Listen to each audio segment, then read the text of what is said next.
Alright guys, what is up? In another game, this time between Catastrophe and Vampiro. I played a game versus Catastrophe today and I lost. I was playing Slags and he was playing this exact battle group. And Slags have very little AP, or magic damage, sorry. They have very little magic damage and they get wrecked by anti-healing. And you know what this deck has a lot of, or this battle group has a lot of? Anti-healing and magic damage. So I got wrecked, completely wrecked. It was so one-sided. He played the Haunting Spirit and I basically just GG'd. I didn't, but I tried playing it through and it just didn't work out because I couldn't kill his Haunting Spirit. I was hitting him for 2 damage. Yeah, it wasn't fun. Anyway, in this game, I do think that Vampiro has a better chance, though. Vampiro's a pretty good SL player. Has the SL Harbinger. Actually, it says UD there for some reason. Ooh, he has the UD Harbinger. That's really fancy. One of the rarest champions in the game right here, the UD Harbinger, just because UD doesn't have any ranged champs, and every faction got 2 of these, or at least 1 of these, so pretty rare to see in from a UD person. Anyway, so it looks like a UDSL mix, actually. Well, I remember this. Yeah, he plays loads of spells, and then he gets, like, advantages that way, and then he kind of just keeps reducing the mana of the enemy. But yeah, he already has 2 forms of magic damage out for that Haunting Spirit on the top. And then in the mid fawn, he's doing all right as well, but he does have that Biles, or Putrid Zombie to deal with, which is not too easy. Oh, he has Detection. See? This guy, yeah, he's going to do way better. He has Detection and magic damage. He's going to do way better than I did. Now, he doesn't want to not double tap, though. Don't double tap. Don't double tap. Don't do it. You have to run away, or else you're going to get double exploded. Because then the zombie... Wait, can he actually? Hold up. Let's math this. He'll 5. 1, 2. Actually? He just hit, and then I'll go back 1.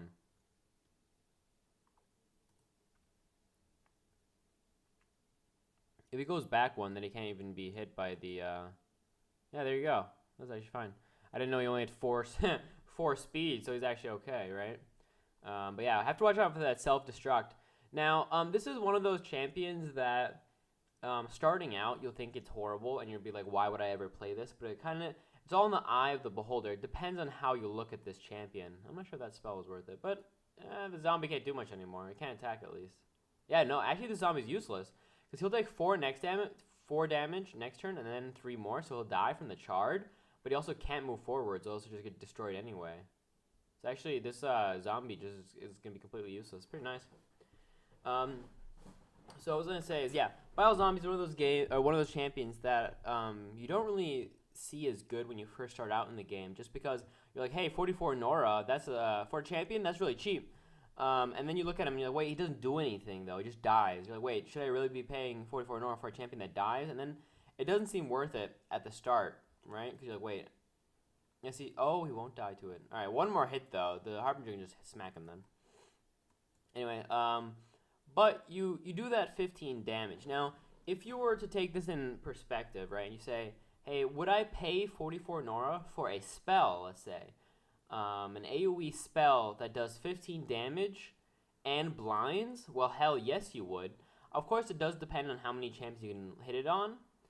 But most of the time you will hit at least 1 to 2 champions, and there are many spells that blind, and there are many spells that do 15 damage, and you can usually pretty easily see that it's definitely a worthwhile champion, especially if you have to if the enemy wastes AP. So let's say the enemy wants to get the Bile's explosion not to hit them, right? So they try to do something like waste some AP on it, or a spell to destroy it before it gets to you. But it still is able to get the explosion off on at least 1 champion. It's completely worth it. You paid 44 Nora for a spell that did, 15 damage, scoured, and the blinded, as well as they having to waste the AP. So it's definitely one of those champions that it's kind of hard to see that they're good in the beginning, but once you play the game a while, as a Forsaken Waste champion, you'll be like, oh, okay, this champion is actually pretty good. Anyway, more AP damage coming out. Very good. More magic damage coming out from Vampiro. So that's very good. It is disconnected at the moment, though. But yeah, the Battle Mage is a very good champion here. Quite tanky. Immune to magical damage. Now, that won't really matter versus the Zulos the Glorious, but he'll be alright. He is cool, though. He looks cool, at least. Let's put the sound on a tiny bit. Not too much. It's always too loud in the recordings. It's weird. It's way louder in the recordings than how they are in the game when I hear them here. It's kind of strange. I do want him a little bit, though, because things like a stealth animation or whatever that I miss, this way I can hear it. Anyway, he is disconnected. He shouldn't be surrendering, though. I think he's still doing okay, especially as Forsaken Ways. He has 1 stealth champion, so he's 3 down here versus 2. And top, he's only just going back and forth. So he's not really... Look, he's wasted 48 Nora to waste the time of 2 full champions. Like, it's also fine. He is getting -5 Nora a turn, though. Is it 5? Yeah. -5 Nora a turn at the moment, though, because of the Stitch Librarian. I think I already talked about this in one game, where it's like a anti-Nora gen, right? Alright, so he's back. Anti-Nora gen in that he... Is he... Oh, he could mobilize, then Coercive Pact, and then hit... No, I guess he's not. If he was going to do that, then he would have Mobied first, but I guess not. Oh, sorry, Coercive Pact first, or Death Pact, whatever you call it. So yeah, he can now just go in if he wants. Yeah, he's gonna... That's what he's doing. He's like, hey, I'm gonna waste another 4 AP. Or sorry, I'm gonna do another 8 damage to both of these. But then he'll die, and he's fine with that, right? He could have also kept his Haunting Spirit over here, and then just keep going back and forth. That would have also been a good idea. Yeah, he's now dead. Yeah, maybe I could have just ran him over here, because then no matter what, there'd always be a champion wasted. Yeah, whatever. I'm not sure if that was a good idea. I think he should have moved down. I don't think he... Now he's using 2 AP. Yeah, see? He went up 1 and down back to get over here. He would have had 2 more AP. He'd be closer to the fight, because he was going to get that Nora Globe with the Librarian anyway. Obviously, unless he needs the Nora this exact turn, but I don't think he does. I think he's playing pretty passively this turn, right? Like, he doesn't need the Nora, unless he's deploying that. So if he's deploying now, because he wants to... That's why he needed the Nora Globe, then it's fine. But if he just got the Nora Globe because it's so juicy and it was right in front of him, then I think that was a little bit bad planning. He should have, like, looked ahead, you know? Looked ahead, be like, hey, I'm not deploying this turn anyway. I don't need the Nora this turn anyway. But I might need the AP net later, right? So that was a bit... It's very nitpicky of me, but you know what I mean. I do that a lot too, though. If I'm playing, I don't know, any faction really, I just love Nora Globes. I'll be like, do I go and attack him, or do I get that Nora Globe? And I'm like, let's get that Nora Globe. I do that a lot, so. Ooh, that was a good play. Playing the Fading Recollection, it's called. Sadly, I can't click on it. It's actually a really cool spell, like how it looks when you do click on it. Whatever. Like a dude with his brain being exploded. But yeah, that means that there's going to be, I guess, no more death packs, and... the Zulos is now basically just a walking champion. That's one of the okay champions you could do it on. There are not many champions where I feel that it's worth it to use the Fading Recollection. Zulos is one of them, and then another one. That's a good move, though. He played that well. Another good champion I'm fine with Fading Recollection is the Spirit of the Mountain. That one, definitely, because then they're basically nothing. They're useless then. Yeah, so Spirit of the Mountain, and yeah, but it's a 55 Nora spell, so it's very expensive. So if you take the Nora off this champion now, see, look, this is what I was playing Slags, right? And this is what he did. He played Decay. Not only does he play Decaying, right? He also plays this spell. He also plays fucking Fester. Dude, it pissed me off so bad. Man, I got so wrecked in that game. Sorry. Yeah, look, regen. It's only 1, but yeah, I got really wrecked in that game. It really annoyed me. Like. Anyway, so now if you look at it in a different way, after the 55 Nora spell was used on the Zulos, now it's only... I mean, he did already use the Dark Favor, and that's half the reason you play the champion is because of the Dark Favor. But even if you were to just reduce the cost, this is now a 40 Nora champion, and you're like, 40 Noras for a 3-5 range champ that is 36 health? Sure, why not? So, sometimes it can be hard to justify using the Fading Recollection, because it takes a turn away from you where you wanted to play a champion, or we could have just killed a champion, and instead you're just, you know, reducing their abilities. That's why, like I said, it's very, very rare where I'm like, yeah, that's good. Ooh, that was pretty good though. Playing the Snogby there is good. And as we saw though, he didn't need to get the Norglobe that exact turn. He only deployed now, so he'd be right here. He'd be 2 spaces more right now if he didn't get that Norglobe. Yeah, now that Librarian's kind of dying though. As we did see though, he got out of the range. This is kind of a nice, fancy, not exactly fancy, but because he's not decaying actually, he's only inhibited, but he does also play decaying. What was that? The attack loss of life. It's called Soul Reeve. Because of the immunity to magical, the Genesis Lich wouldn't have done any damage, but this way he can. Yeah, but to get out of range of decaying so that he doesn't take the 1 damage from the regen, from the font bonus, he got out of the range of the font bonus. That was pretty, yeah, that was funny. It wouldn't really matter though. He's only inhibited right now. He's actually not decaying, so it doesn't matter as much. But yeah, like I was saying already, I think he's definitely in a good spot. It's 4 champions versus 4, but because it is Forsaken Waste, they have that late game, right? We can just keep deploying. And right now, these guys are all like half health or less. Now, the only really upside for Vampiro is this Librarian, who's at 24 stacks, right? So that's -8 Nora a turn for Catastrophe. So instead of really 3 fonts right now, he'd be more at maybe 2.5, right? A little bit less. What?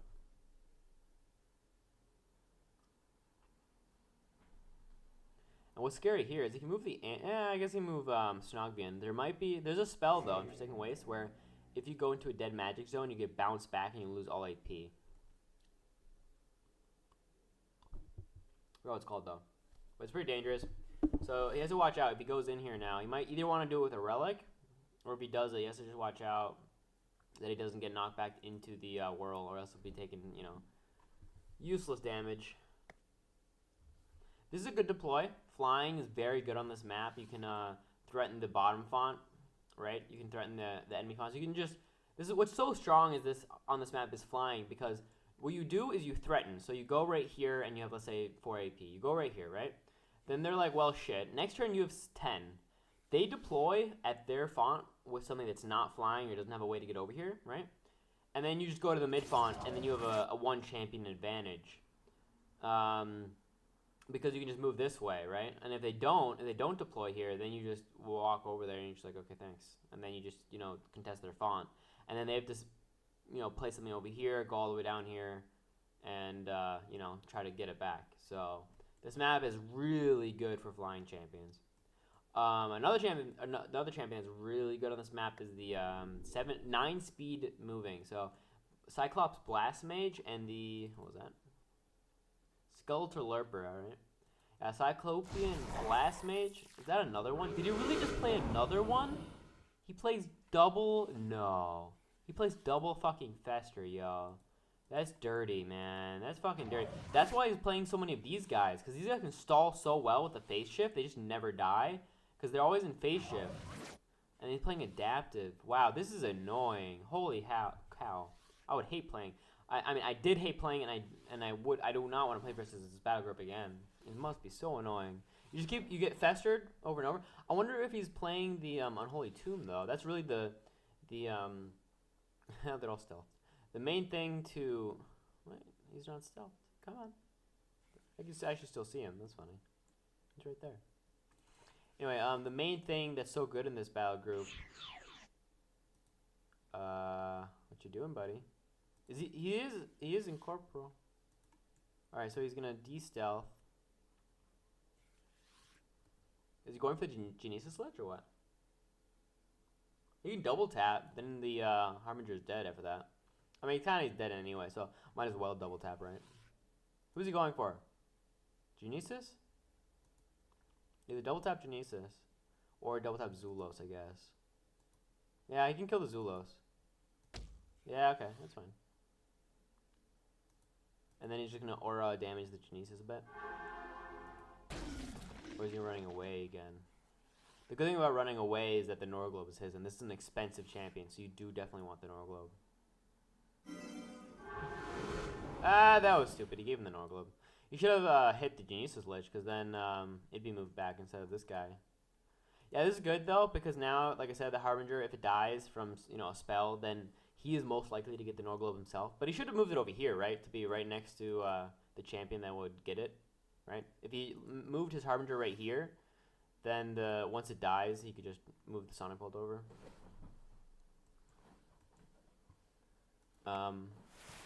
Ooh, that's weird. The Sanguine. I actually have this champion as well. It's kind of cool. It's a gargoyle. That's why he can't fly. Because he has wings, but he's made out of rock. So he can't fly. Easy. Demon Robe. Yeah, cool champion. Scrapper plus the, I don't know, everything. It's pretty cool. Tanky champion, pretty quick. Alright, so there's the Essence Drain. Double tap. Look at that, 17 damage on the champ right now. Yeah, there you go. Easy kill. 17 damage because of all the adaptive procs. Ooh, and he fails the Spirit Harvest here, actually. I mean, he will die to the disease, but those he doesn't get the Eternal Life or the Phallic Trait, whatever it's called. You can use a spell, but then he kind of wasted. Yeah, that would be really bad. If he uses a spell, then everybody knows he failed, right? We all know they messed up. Ah, he does use a spell. Where's the Sanguine? Oh, he's over here. Actually, because these are demons, how did these work again? Demons and vampires. Okay, so not undead either. Only demons and vampires. Yeah, it's so dirty though. This battle group is so annoying. Holy cow! You just have adaptive stuff, and these guys never die. And they just keep, gaining slowly. Look, 19 damage, 63 health. What are we over here? Oh, that's him already. 18 health. Anybody has tons of health or tons of damage or base health as well. This guy also has that ethereal plus adaptive. And then you just keep playing the Fester. Like, he's gonna die soon. He's at 33 stacks though right now. That's crazy. He's reducing the Nora gains right now by, oh, that was good. By what, 10? Or actually 11. That's really insane. It's a whole font down basically, so he's only 2 to 2. Now that was a really well played Screecher though. That brings the Harbinger back. He gets basically the cost of the Screecher is refunded because you get, I think it's 50% on the Nora back. Yeah, exactly. And with the Harbinger being 86 Nora, you get what, 43? So really nice. He's about to die though. Not this though. He has to still get one more disease or Fester off actually. Or like I said, Unholy Tomb would be really good in this battle group, just because you're ready in for like a late game, slow brawl, but you want that Fester to go off on all the champions, and Fester, affects champions that are damaged. So yeah. Yeah. All right. Yeah. This. Man. Oh man. I'm getting fucking PSD here. PTSD. Sorry, not PSD. Yeah. This is good play. Just move your Leviathan somewhere. Or sorry, not your Leviathan. I'm saying move your Librarian somewhere where once it dies you can get the Norglobe. You can move right here even. Might as well, right? Anyway, so he reduces the Nora gain at least by 11 more, right? That's pretty good.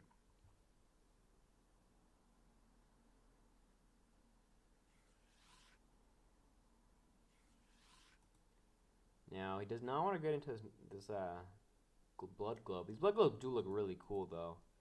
They're like a really cool dark red. Glow. Yeah, don't want to go into those. They'll take damage. So, luckily, this blood globe's on a rock, so it can't really go on it anyways. Bow, bow, bow. What are we doing? Yeah, he's not fully... Oh, the Lurper. I forgot about the Lurper. So did he, apparently. There you go. Easy kill on that Sanguine. That's really sad, though, because the Sanguine with the Scrapper, he didn't get to use it at all. Yeah, it's sad for him. Yeah, this is basically GG. It might not look like it, because it's still kind of like 3 versus 4. Look how big these champions are. 20 damage, 15, whatever, 8, 20 damage. I'm just rounding up here, but they're basically all at 20 damage. And it's Forsaken Waste, so they just keep getting, the cost refund. They're going to keep getting champions back over and over again. It's kind of like a Vengeful deck, only instead of, you know, stopping and killing them with little champions and like boosting up your Vengeful champions, in this version, you're killing them with spells, kind of, and you're using the, and these are boosted up, right? So instead of being boosted by Vengeful, you're boosted by Adaptive. It's kind of cool. Kind of like a change of roles. Alright, Vanguard and Render here. And he deploys. This means he's going in. Not a bad idea. Definitely actually a pretty good idea of Vampiro being like, hey, I'm not going to win this late game. You know what? I have to go in now. It's a pretty good idea. And there you go. Does the War Leader. Now it can actually attack with that Render once now. What is this? Swap? Now you can't attack with the Vanguard though. If you drove one time less, you'd be able to attack with the Vanguard as well on the Lerper. Oh, he's going for the Spectre. Okay. He wants this Norglobe. Yeah. Get the Norglobe. It's very big, especially when you like I said, I love Norglobes, but especially when you don't have a font or a shrine anymore, you definitely need those Norglobes really bad because you gain less Nora than normal. You get 20 less Nora, so. But I think that was a good play.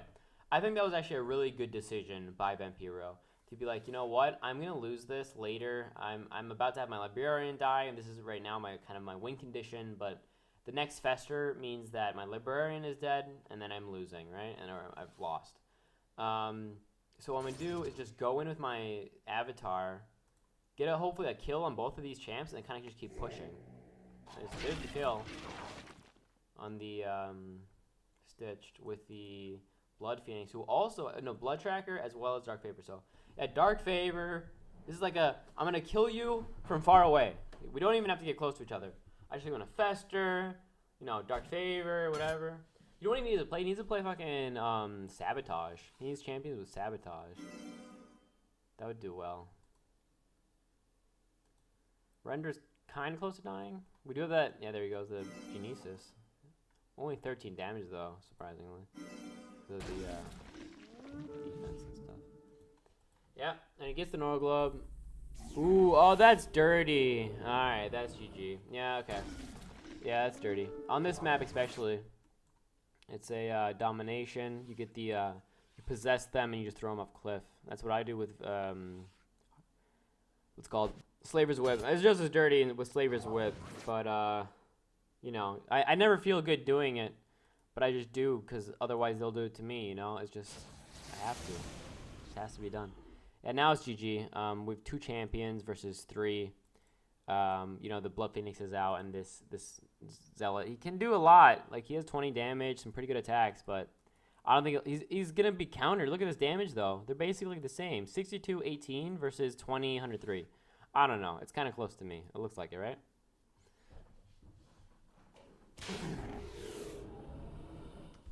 What was that? Enslave. He's gonna kill the Genesis, hopefully. Double tap with the Utter Dark Spectre. He does have 1-2 range, so yeah. He's going to try to kill the Genesis Lich with a double tap from the... Yeah, Enslave is a much better version. There you go. GG. Well played. Yeah, no, that's an annoying battle group to play against by Catastrophe or whatever. But it's kind of fun to see every once in a while. Like, I wouldn't want to play against it, but recording is fun. A lot of things to, you know, get hyped about, I guess, or to... Yeah, whatever. Anyway, GG.